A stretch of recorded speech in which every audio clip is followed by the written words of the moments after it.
예레미야 26장입니다. 한번 읽어보셨죠? 예. 목소리가 한 2명한테 소리가 26장 1절 보면 유다의 왕 요시야의 아들 여호야김이 다스리기 시작한 때 여호와께로부터 이 말씀이 임하여 이르시되, 이렇게 말씀했습니다. 지금 여호야김 시대, 여호야김이 왕이 되고 다스리기 시작한 때 이제 말씀이 임했다 했는데, 25장에 보면은 똑같이 유다 왕 요시야의 아들 여호야김 넷째 해, 곧 바벨론 왕 느부갓네살 원년에, 이렇게 했습니다. 이건 여호야김 넷째 해지요. 지금 26장은 시작한 해고 25장은 넷째 해인데, 24장을 보면은 바벨론의 느부갓네살 왕이 유다 왕 여호야김 아들, 이것이 이제 여호야김 11년째 되는 해에 일어난 일입니다. 그러니까 예레미야서가 역사 순서대로 그대로 가는 것이 아니라 이제 거꾸로 기록하고 있죠.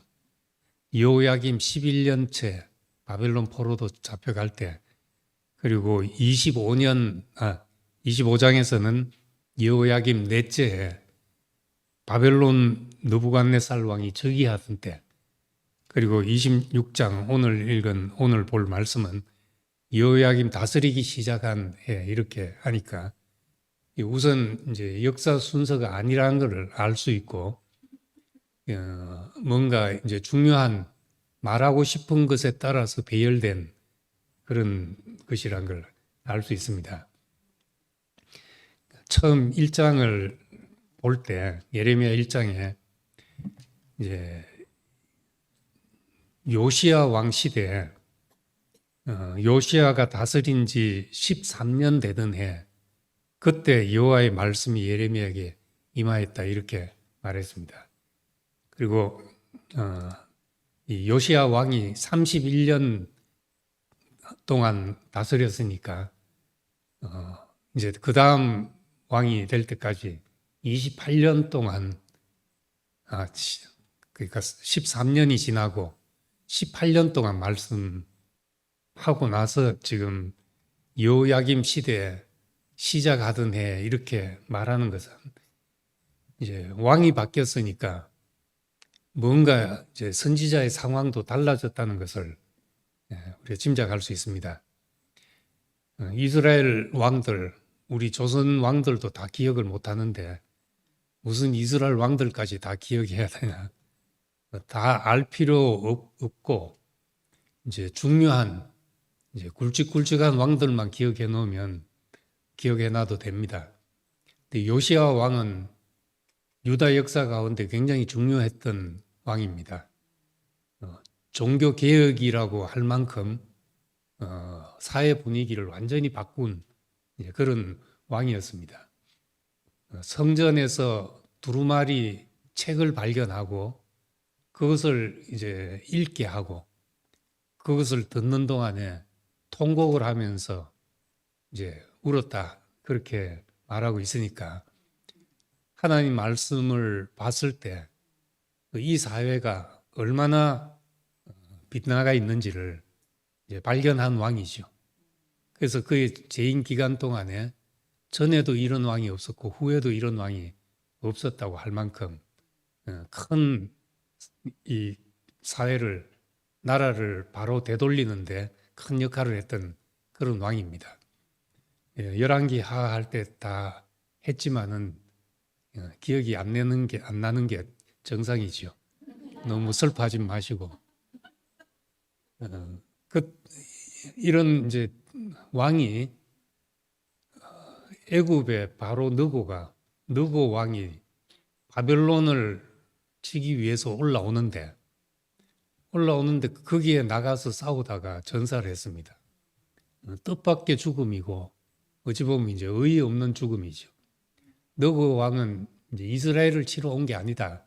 이렇게 말하고 이제 길을 비켜라 했는데 나가서 싸우다가 죽어서 이 유다로서는 큰 비극을 맞게 된 것입니다. 그 뒤로 왕들은 요시야 왕 이후로는 전부 꼭두각시 왕이라 가지고 사실상 요시야 왕으로 나라가 망한 것이나 다를 바가 없습니다. 요시야 왕 다음에 그 아들 여호야스를 세웠지만 3개월 만에 이제 애굽으로 끌려가고 이집트로 잡혀가고 그다음 여호야김이 있었습니다.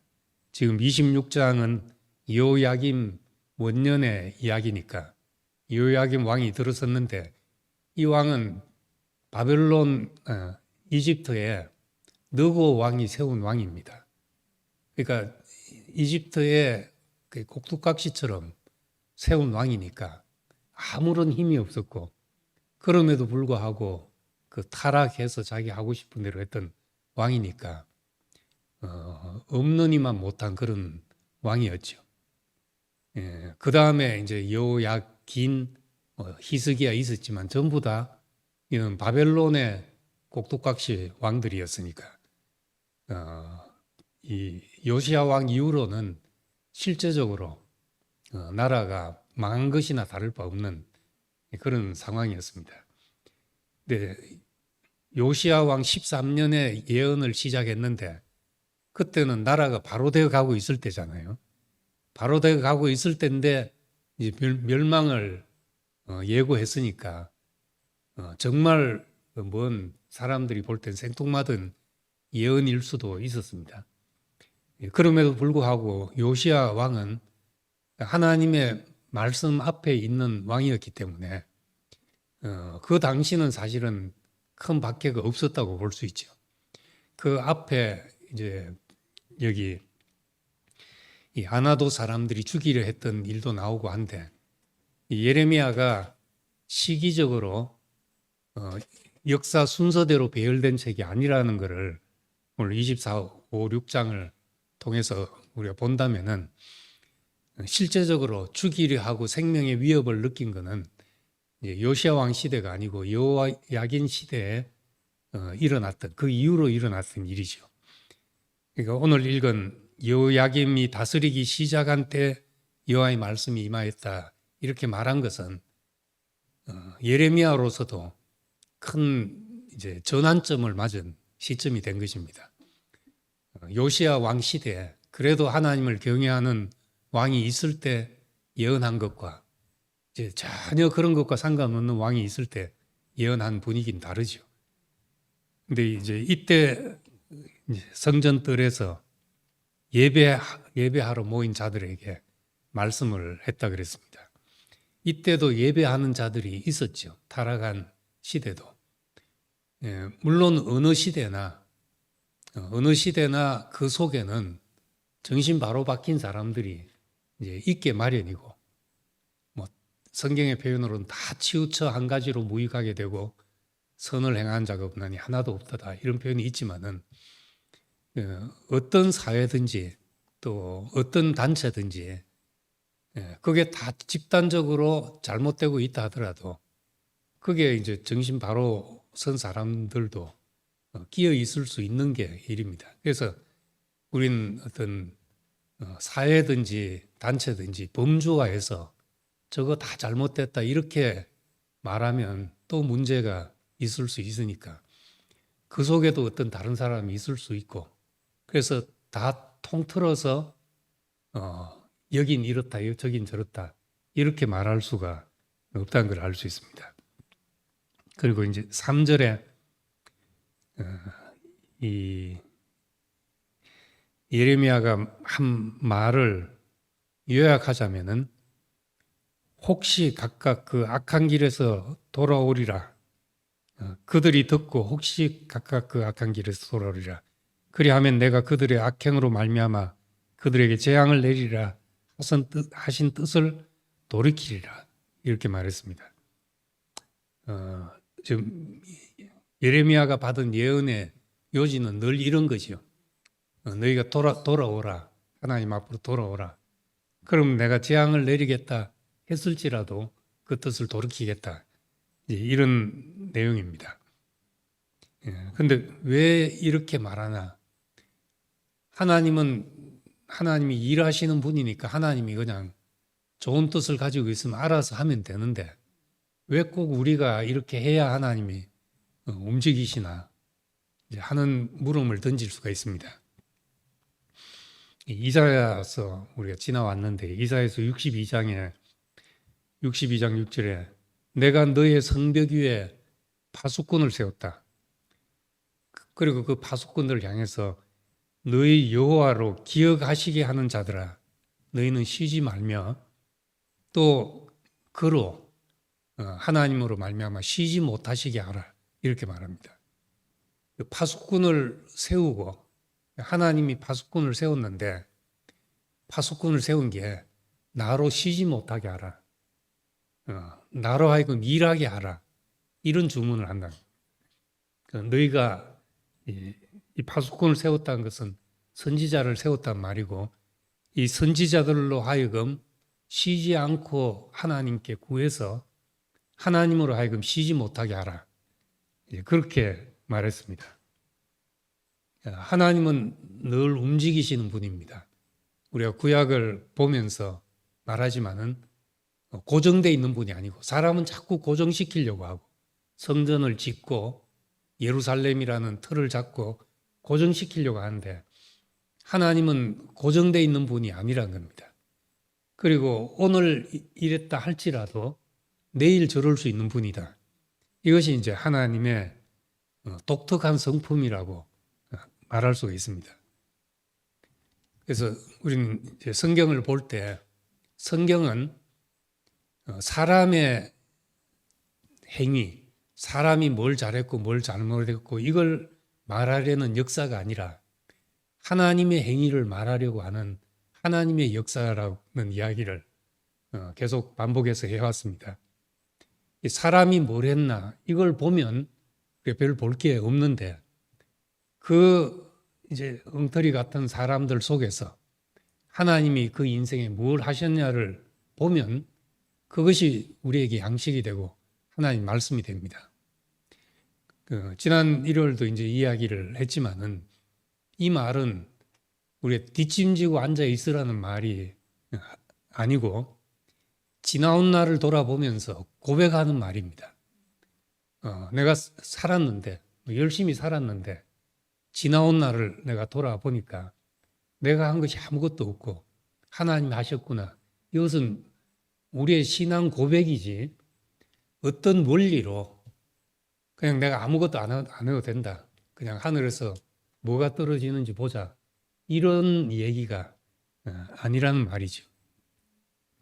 하나님이 하시지만 우리는 그 사람만큼 일한다는 이 원리가 참 중요한 얘기고 하나님이 하신다는 말만 들으면 굉장히 오해되기 쉬운 말이죠. 그냥 아무것도 안 해도 된다는 말로 오해되기 쉽습니다. 구약에도 선지자들이 나와서 하는 말이 여호와의 말씀이 내게 임했다. 그렇게 말합니다. 여호와의 말씀이 내게 임했다. 이 말을 듣고 오늘날 흉내 내는 사람들도 참 많습니다. 다 맞다, 다 틀리다 이럴 수는 없지만은 하나님이 나한테 이렇게 말씀하셨다. 가만히 우리 내용을 봐도 그렇고, 그 하나님이 어떻게 그 사람에게 말씀하셨을까?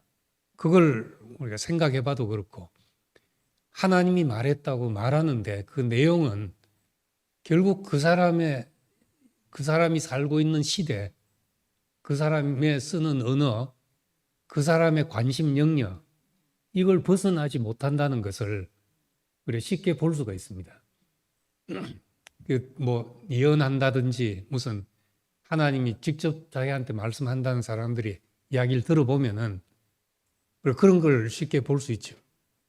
어떤 분이 이제 책을 한 권 소개해 줘서 예수님이 직접 이제 자기에게 말씀하셔서 그 시대에 다 못한 성경에도 기록되지 못한 말씀들을 이 시대에 자기를 통해서 말하려고 한다. 그래서 이제 자기가 누구라는 거는 말도 안 하고 이제 책을 썼더라고요. 예수님의 이제 말투로. 예수님의 말투로 썼는데 그 말투는 조선시대 구한 말기의 말투죠. 그 시대, 이제 그 시대 성경이 처음으로 우리말로 번역이 됐잖아요. 그러니까 예수님이 그런 말투로 쓰셨을 것이라는 선입견이 벌써 거기에 있죠. 만약 지금 나한테 이야기한다면은 아마 부산 사투리로 하지 않았겠습니까? 그렇듯이 그거는 이제 성경에 대한 선입견을 그렇게 가지고 있기 때문에 말투가 그런 거죠. 그리고 이 시대에 무엇이 잘못됐고 쭉 이야기하고 있는데 이건 예수님이 직접 그렇게 번거롭게 오시지 않더라도 다 알 수 있는 이야기고 오늘 이 시대 누구라도 좀 깨어있는 사람들은 다 할 수 있는 이야기를 하고 있죠. 이분이 개인이 나쁘다는 말이 아니라 자기가 자기대로 이해하고 깨닫고 하나님의 뜻이 이렇구나 한 것을 이제 예수님에게 투사시켜서 말하고 있는 것이구나. 저는 그렇게밖에 이제 이해가 안 됐습니다. 그러니까 신약의 말씀은 뭐 여호와께서 가라사대 이렇게 하시는 말씀이 아니라 내 법을 저들 마음에 두고 저들 생각에 두어서 그러니까 깊은 내 마음과 생각 속에 내 생명 속에 두어서 그 생명의 법을 따라 그렇게 살도록 하신 것이죠. 그러니까 사실은 우리가 판단하고 우리가 생각하고 우리가 행동하고 이렇게 살고 있는 것입니다. 자기 된 만큼 살 수밖에 없습니다. 아무리 중심을 잡고 놓고 이렇게 하는 것이 하나님 뜻입니까? 저렇게 하는 것이 하나님 뜻입니까? 해도 결국은 그 사람의 판단과 선호와 생각에 의해서 기울어질 수밖에 없지요. 그러니까 하나님이 직접 나한테 와서 말씀하신다 하더라도 내 이해와 내가 가진 어떤 정보와 이런 것들을 사용하시지 다른 말로 하면 그 사람만큼 하시는 것이지 그 사람과 관계없이 될 수가 없다는 말입니다. 사람 된 만큼 우리가 이해하고 판단하고 결정하는 것이기 때문에 하나님이 일하시지만은 그 하나님으로 하여금 일하게 하는 그 사람의 사람됨이 중요하다는 것을 알 수가 있습니다. 6절에 내가 이 성전을 실로같이 되게 하고 이 성을 세계 모든 민족의 저주거리가 되게 하리라. 이 성전을 실로같이 되게 하고 했는데 실로가 어디인지 아시죠? 실로가 사무엘까지 있었던 성전입니다. 여호수아가 가나안 땅으로 들어가서 길갈에 처음 이제 땅을 잡고 그 다음에 이제 실로라는 곳에 법궤를 안착하고 거기에 이제 성막을 두었습니다. 여호수아 때부터 사울 왕 직전, 다윗 왕 직전까지니까 거의 400년 기간 동안 성막이 있었던 이스라엘 사람들에게는 하나님이 여기 계신다고 생각했던 곳이 이제 실로였으니까 얼마나 중요한 곳이었겠습니까? 그 400년을 그렇게 있었다는 말입니다. 일제 36년만 해도 길고 40년만 해도 우리의 고정관념이 딱 자리 잡기 쉬운데 400년이라 했으니까 하나님이 여기를 떠난다는 건 생각할 수가 없지요. 이스라엘 사람들에게는. 그런데 이 400년 지나서 이제 사울왕이 있기 전에 사사시대 바벨론이 뭡니까? 블레셋이 쳐들어와서 실로를 다 파괴하고 법궤를 빼앗아간 법궤를 빼앗긴 사건이 이제 사무엘상 처음 나옵니다. 법궤를 빼앗겼다. 이거는 이제 완전히 땅이 꺼진 지각균열이 일어나는 이스라엘이 이제 망했구나 하는 생각이 드는 이제 그런 상황이었죠. 그러고 나서 이제 법궤를 찾아오지 못하고 또 옮기려고 하니까 옮기던 사람이 죽고 이런저런 우여곡절을 겪다가 이제 다윗 왕 시대에 예루살렘으로 법궤가 옮겨 왔습니다. 그랬으니까 이제 그 뒤로 이 실로는 역사의 중심에 한 번도 다시 서지 못하고 기억에 사라진 도시가 되어버렸습니다. 400년간 그 정신적인 지주가 되었던 도시가 이렇게 사라지게 됐는데 예레미야는 이제 그것을 들어서 내가 이 성전을 실로같이 되게 하겠다. 그리고 세계 모든 민족의 저주거리가 되게 하겠다 했으니까 얼마나 이제 또 충격적인 선언이겠습니까? 이런 말을 하니까 잡아 죽여야 되겠다는 생각을 안 할 수가 없죠. 예레미야를. 근데 이 하나님의 거처가 실로에 400년 있다가 또 예루살렘 성전이 몇백 년 흐르다가 이스라엘 사람들은 그래도 하나님이 계시니까 여기는 지킬 것이라는 생각이 이제 있지 않았겠습니까? 그 예로 한 100년 전에 그 히스기야 왕 시대에 아수르 왕이 쳐들어왔는데 이스라엘도 아수르에 망하고 주변 나라들이 다 망했는데 유다만 살아남았습니다. 쳐들어왔다가 이상하게 자중진환으로 물러가고 그러고 100년이 흘렀으니까 유다 민족이 얼마나 그런 하나님이 여기는 지키신다는 생각이 얼마나 강하게 있었겠습니까? 근데 예레미야가 이제 여기도 실로처럼 무너질 것이다. 이렇게 말했던 겁니다.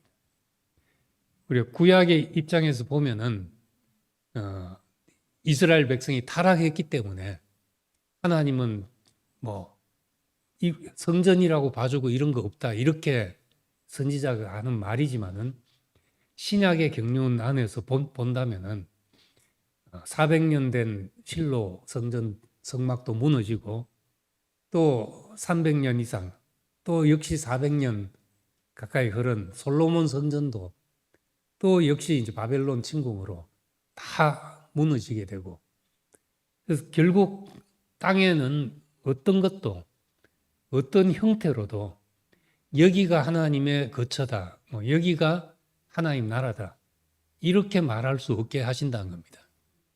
사람이 있는 곳이 하나님의 나라죠. 그래서 초대 교회도 이제 교회들이 생겨나갔지만은 사실은 교회라고 말할 때는 관계의 질이 교회였습니다. 관계가 교회였지 이름은 예루살렘 교회, 안디옥 교회, 에베소 교회 이렇게 붙었지만은 거기 있는 사람들이 교회죠. 그래서 신약 성경에도 다 어디에 있는 사람들에게, 어디에 있는 교회들에게 이제 편지한다 이렇게 한 것은 사람을 두고 한 이야기입니다. 그래서 이 예루살렘 성전은 실로의 운명같이 된다. 겉모양은 더 화려해졌지만은 이 신약 성경 스데반이 말한 대로 다 손으로 지은 것이다. 사람의 손으로 지은 것. 하나님은 형상을 통해서 나타나지만 어떤 형태에도 형태에 머무르시는 분이 아니라는 겁니다. 그때 담는 그릇으로 사용됐을 뿐이지 그릇으로 쓰였다고 그것이 영원할 수 없다는 것이 실로 성전의 교훈과도 같습니다. 그러니까 지금까지 한 말을 다시 정리하면은 하나님이 돌아오면 돌이키겠다 하는 말 속에는 항상 하나님은 사람과 관계 속에서 일하신다는 걸 알 수 있고 하나님이 일하시지만 그 일은 사람의 어떠한 만큼 나타난다는 겁니다. 그렇다고 해서 사람이 다냐? 그 사람은 쓰이고 지나가고 형상은 있다가 사라지고 그래서 우리가 이 땅에 영원한 도성이 없고 장차 올 것을 기다린다 하는 고백을 이제 신약 성경에 하고 있습니다. 그다음 이제 7절부터가 이 본격적인 26장의 주 내용인데, 예레미야가 성전에서 이제 이 말을 하니까 제사장들과 선지자들과 모든 백성이 듣더라 이랬습니다. 듣고 하는 결론이 그를 8절에 그를 붙잡고 이르되 네가 반드시 죽어야 하리라 이렇게 말했습니다. 이 성전 모독죄지요. 성전 모독죄, 그런 죄니까 반드시 죽어야 할 그런 죄입니다. 이스라엘 사람들에게는 이제 두 가지 불패의 어떤 믿음을 가지고 있습니다.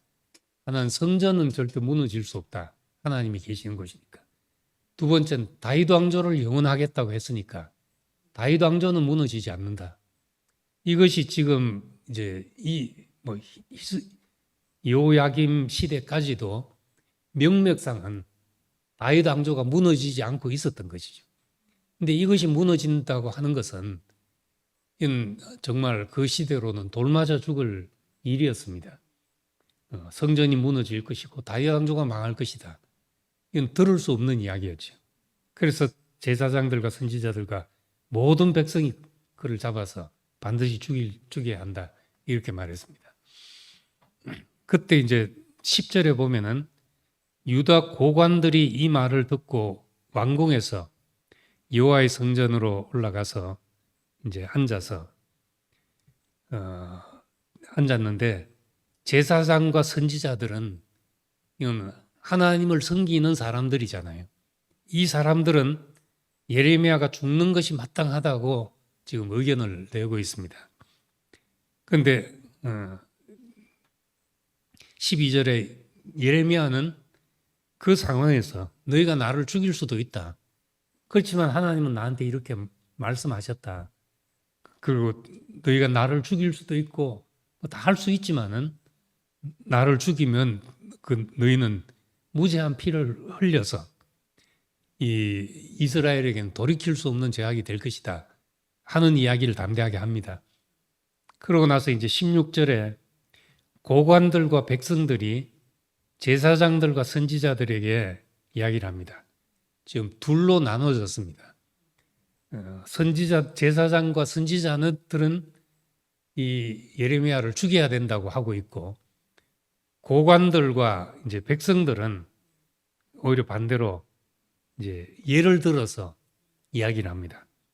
18절에 히스기야 왕 시대에 모레셋 사람 미가가 유다 모든 백성에게 예언하여 예루살렘은 돌 무더기가 될 것이고 성전은 산당의 숲같이 다 성전과 예루살렘이 망할 것이라는 이야기를 하지 않았냐. 그때 히스기야는 그 말을 듣고 그 미가를 죽인 것이 아니라 오히려 여호와께 간구하고 무릎을 이제 꿇었다. 그래서 하나님이 뜻을 돌이켜서 재앙이 지나가게 됐다 하는 이야기를 했고, 또 한 가지는 기럇 야림 20절에 보면은 스미야의 아들 우리야가 있었는데 스미야의 아들 우리야가 예레미야의 모든 말과 같이 예레미야가 똑같은 이야기를 했다는 겁니다. 그런데 여호야김 왕과 그 모든 용사와 고관들이 듣고서 죽이려 하니까 이 우리야가 이집트로 도망을 갔습니다. 애굽으로. 도망을 가니까 여호야김 왕이 이 사람을 보내가지고 잡아들여서 이제 죽였던 것이죠. 이런 왕도 있었다. 이건 이제 이럴 수도 있고 저럴 수도 있으니까 살릴 수도 있고 죽일 수도 있단 말이 아니라 히스기야 왕 같은 하나님 앞에 바로 선 왕은 선지자의 말을 듣지 않았냐.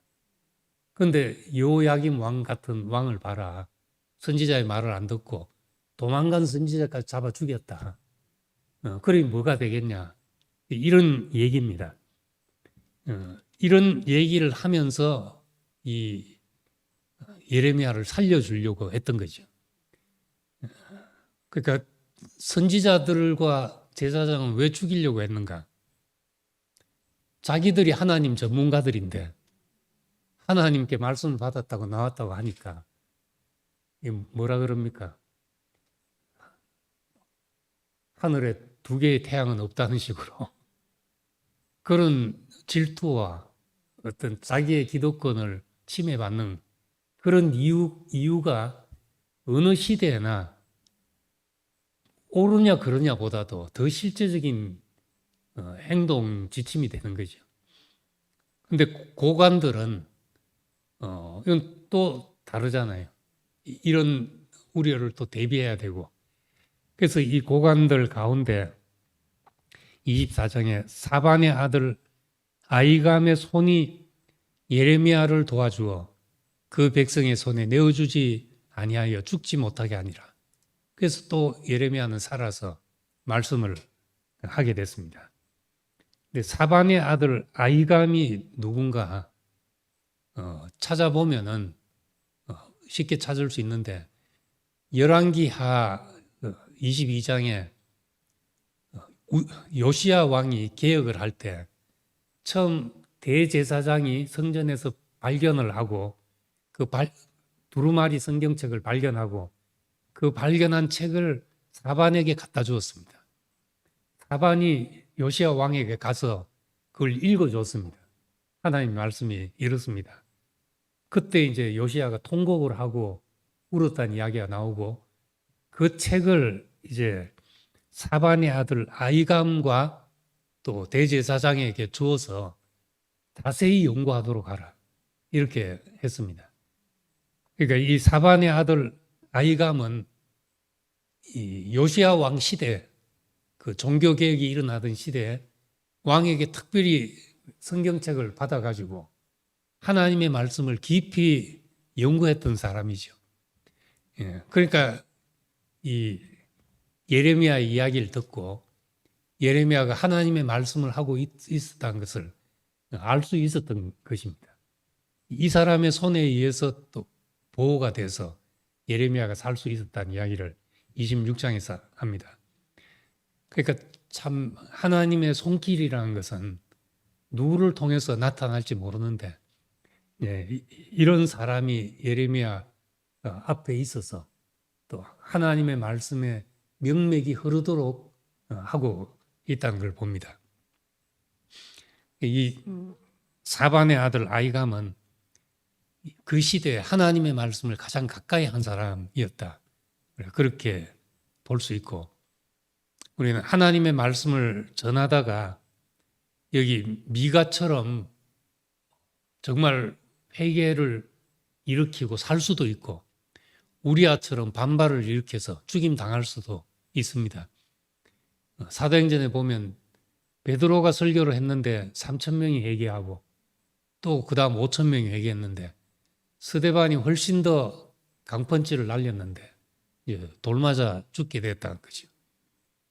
그렇지만 스데반의 죽음은 바울이라는 사람을 낳게 되었습니다. 어떻게 쓰일지는 우리가 모르는 일입니다. 예레미야는 돕는 사람이 있어서 살았는데 우리도 우리 필요를 따라서 내가 살려고 하면 끝이 없지요. 우리 필요는 정말 내 주위에 내 아는 사람이 아무도 없으면 몰라도 내가 정말 사랑하는 사람이 한 사람이 있어도 뭐 쉽게 죽을 수가 있습니까? 나의 필요라는 것은 끝이 없습니다. 그렇지만 우리가 하나님의 필요만큼 우리를 둘 것이다. 그렇게 생각하면 우린 그 안에서 안식을 하겠죠. 하나님이 필요하신 만큼 내 인생을 채우실 것이고 또 나는 당신의 필요만큼 살면 되고 당신의 필요만큼 나를 두실 것이다. 이렇게 생각하면 우리 그 안에서 내가 이렇게 되고 저렇게 된 문제로부터 자유로울 수 있게 됩니다. 그래서 요야김이 다스리기 시작한 시대에 예레미야는 죽음의 위협, 직전의 위협까지 갔지만은 죽음 직전의 위협까지 갔지만은 아직 하나님에게 필요한 사람이기 때문에 돕는 손길이 있어서 살았다는 것을 볼 수 있습니다. 그래서 참 이런 걸 알수록 우리는 우리 자신이 얼마나 하나님의 경륜에 중요한, 하나님으로 하여금 일하게 하는 중요한 사람인가 하는 것을 알게 되고, 또 한편으로 그것은 또 주의 손에 달렸으니까 이렇게 쓰시든지 저렇게 쓰시든지 내가 주의 손에 맡깁니다. 우리는 그렇게 고백할 수밖에 없다는 것을 알게 됩니다. 기도하겠습니다. 자비로우신 아버지 하나님, 은혜를 감사드립니다. 이 요야김 시대에 하나님을 떠난 왕 아래서 하나님을 떠난 백성들 사이에서 하나님의 말씀을 하는 것이 목숨과 바꾸는 일이었지만은 예레미야가 하나님의 필요 안에 있었기 때문에 돕는 손길을 두셔서 살게 하셨던 것을 봅니다. 우리 인생이 어떻게 될지 아무도 모르지만 우리가 당신의 필요 안에 있기 때문에 당신의 필요까지, 하나님이 우리를 필요하신 날까지 우리를 붙드시고 함께 하실 것을 믿습니다. 우리로 하여금, 하나님으로 하여금 쉬지 못하게 하는 사람들이 되게 하시고 하나님으로 하여금 일하게 하는 사람들이 되게 하시기를 원합니다. 예수님 이름으로 기도드립니다. 아멘. 63번 하겠습니다.